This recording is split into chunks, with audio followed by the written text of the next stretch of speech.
Hello friends. आज हम GTU में अच्छी तरह से कैसे पेपर लिख पाते हैं वो देखेंगे। बहुत सारे स्टूडेंट्स को पेपर लिखना नहीं आता है। वो तैयारी सब करके जाते हैं फिर भी कम मार्क्स आते हैं। आज हमने जितना जितना भी लिखेंगे हम पेपर में, उसमें से मैक्सिमम मार्क्स कैसे कवर सकते हैं वो देखेंगे। आप एक छोटा सा एग्जांपल ले लो। 17 मार्क्स का जैसे तैसे पेपर लिख के 14 मार्क्स लाना, उससे तो बेहतर है कि आप सिर्फ 50 मार्क्स का ही पेपर लिखो, लेकिन अप टू डेट लिखो। जैसे कि हम आज देखने वाले हैं, वो लिख के आप 45 मार्क्स भी अच्छी तरह से ला सकते हो। तो दोस्तों, हम देखते हैं कि पेपर कैसे लिखेंगे। सबसे पहले बात है शॉर्ट क्वेश्चन की, जो आपको 14 मार्क्स के आते हैं। उसमें से आपको कोई भी 7 लिखने होते हैं। तो उसका टाइटल आप ऐसे देख सकते हो, आंसर 1। जो क्वेश्चन नंबर 1 होता है उसमें से आप लिख सकते हो आंसर 1 का 1। अगर ऐसा है न्यूटनનો गुरुत्वाकर्षणનો नियम, तो उसको आप ऐसे हेडिंग करके, फिर वो पूरा स्टेटमेंट नहीं लिखना है कि न्यूटनનો गुरुत्वाकर्षणનો नियम लखो અને समझाओ। हमें सिर्फ छोटा सा हेडिंग डालना है, न्यूटनનો गुरुत्वाकर्षणનો नियम।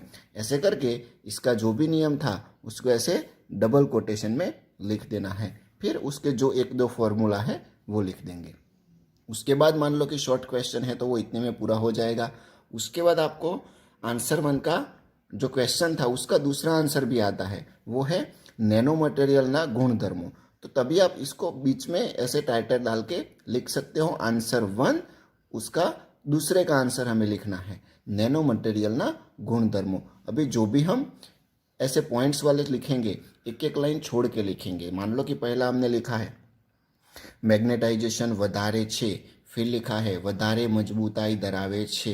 उसके बाद नीचा तापमाने पण सुपर प्लास्टिसिटी धरावे छे। ऐसे हम एक एक लाइन छोड़ के लिखेंगे। अभी एक और एग्जांपल देखते हैं। मान लो कि ऐसे कोई इंग्लिश में, मान लो कि आप इंग्लिश मीडियम के हो स्टूडेंट्स, तो कैसे लिखेंगे? जैसे कि मेरा आंसर है, मुझे आंसर 3 का ए वाला, उसमें मेरा आंसर है define the rules to initialization the pointer. तो मैं सिर्फ इतना ही टाइटल लिखूंगा, rules to initialize the pointer. और उसके जो भी रूल्स है वो मैं स्टेप बाय स्टेप, अगर फिक्स रूल्स है तो मैं ऐसे स्टेप में लिखूंगा, अगर नहीं है तो मैं ऐसे कॉमा करके या तो ऐसे डैश करके मैं मेरे रूल्स लिख दूंगा। अभी मान लो कि आपका कोई ऐसे सम आता है, तो मान लो कि जीटीयू के पेपर में ऐसा सम दिया है, जो कोई पदार्थનો दળ, यानी कि हमें एक डेटा ये दिया गया है दળ, तो मैंने यहाँ पे लिख दिया दળ m इक्वल टू 100 ग्राम। फिर हमें पता है कि बल फाइंड करने के लिए हमको उसे केजी में कन्वर्ट करना है, तो वहीं पे लिख दिया। फिर दूसरा डेटा दिया गया है प्रवेग, वो है 10 मीटर पर सेकंड, तो उसको भी मैंने यहाँ पे स्पेसिफाई कर दिया। अब मुझे फाइंड क्या करना है, तेना पर लागता बळनी कीमत शोधो। तो मुझे पता है अब मुझे क्या फाइंड करना है, बल। मुझे पता है बल का इक्वेशन है F equal to M A, जहाँ पे मेरा m का डेटा था 0.1 इंटू ए का डेटा है 10। वो दोनों का मल्टीप्लाई करके मेरा आंसर आएगा 1 न्यूटन। अभी ऐसे सब में जब भी आंसर आता है तब उसके पास ऐसे आप ब्रैकेट कर सकते हो।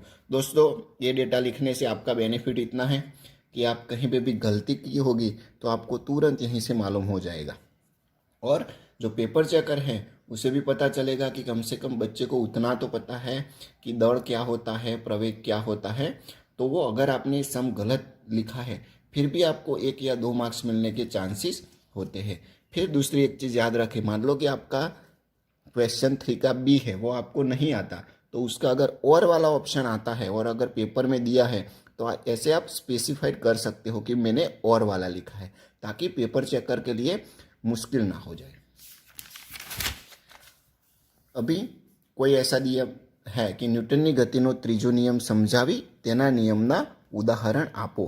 तो इसमें क्या होता है, आप जो ऐसे नियम लिखते हैं उसका आपको 1 मार्क्स मिलता है, और जो एग्जाम्पल्स लिखेंगे उसके 2 मार्क्स रहते हैं। तो मान लो कि आपको अकेला डेफिनेशन आती है, तो ऐसे डबल कोट में डेफिनेशन लिख दिए। फिर आपको पता है कि मुझे उसके एग्जाम्पल्स भी आते हैं, तो आप पर्टिकुलर ऐसे स्पेसिफाई कर दे कि न्यूटनની गतिना ત્રીજા नियमना उदाहरणों। फिर आपको जो जो एग्जाम्पल आते हैं वैसे आप स्टेप बाय स्टेप लिख सकते हो। दोस्तों एक और बात भी ध्यान रखनी है, हमें नया क्वेश्चन नए पेज से ही स्टार्ट करना है। अभी मान लो कि आपको 5 का डी है वो नहीं आता, तो हम सिर्फ एक पेज छोड़ देंगे। फिर ऐसा ना हो कि सभी क्वेश्चन के पेज हम छोड़ते चले जाए, एक या दो के लिए हम ऐसे पेज छोड़ सकते हैं, क्योंकि हमें पता है कि एक पेज से ज़्यादा का तो हमें आने वाला नहीं है, इसीलिए हम सिर्फ ऐसे टाइटल रख के एक पेज छोड़ देंगे। अभी ऐसे कोई डायग्राम वाला सम आता है, तो मान लो कि यहाँ पे क्वेश्चन है पीएन जंक्शन डायोड, तो यहाँ पे स्पष्ट हम उसका डायग्राम ड्रॉ करेंगे। मैंने लिखा है यहाँ पे ब्रैकेट में पीएन जंक्शन डायोड। देखिए मेरी राइटिंग अच्छी नहीं है, लेकिन जो फॉर्मेटिंग है और कहीं पे मैंने चेक नहीं किया है, तो उससे आपकी इंप्रेशन बेटर हो सकती है पेपर चेकर के सामने। तो डायग्राम स्पष्ट लिखिए और फिर उसके नीचे पॉइंट वाइज उसका जो भी डिस्क्रिप्शन है वो आप ऐसे पॉइंट वाइज लिख सकते हो। अब मान लो कि मैथ्स का कोई सम आता है, तो मैथ्स में बहुत सारे लोग चेक करते हैं, तो भैया बेटर है कि आपको अगर पास होने का भी डर है तो आप पहले रफ में सम गिन लीजिए, बाद में यहाँ पे गिनिए। और यहाँ पे भी मान लो कि यहाँ पे है x² - x - 6, तो इसके फैक्टराइजेशन कुछ लोगों को नहीं आते, तो वो क्या करते हैं, यहाँ पे लिख देते हैं, फिर से काट डालते हैं, फिर से लिखते काट डालते हैं। तो पेपर चेकर भी कंफ्यूज होता आता है कि उसमें से इसने रफ काम कौन सा किया है और सही आंसर कौन सा लिखा है। तो हम क्या करेंगे, मान लो कि हमें इसके फैक्टराइजेशन करने हैं, तो हम ऐसे लाइन करके साइड में उसके फैक्टराइजेशन कर देंगे। फिर हमें मालूम हो गया कि इसके दो फैक्टर होते हैं x-3 x+2, फिर वो फैक्टर हम यहाँ पे लिख देंगे।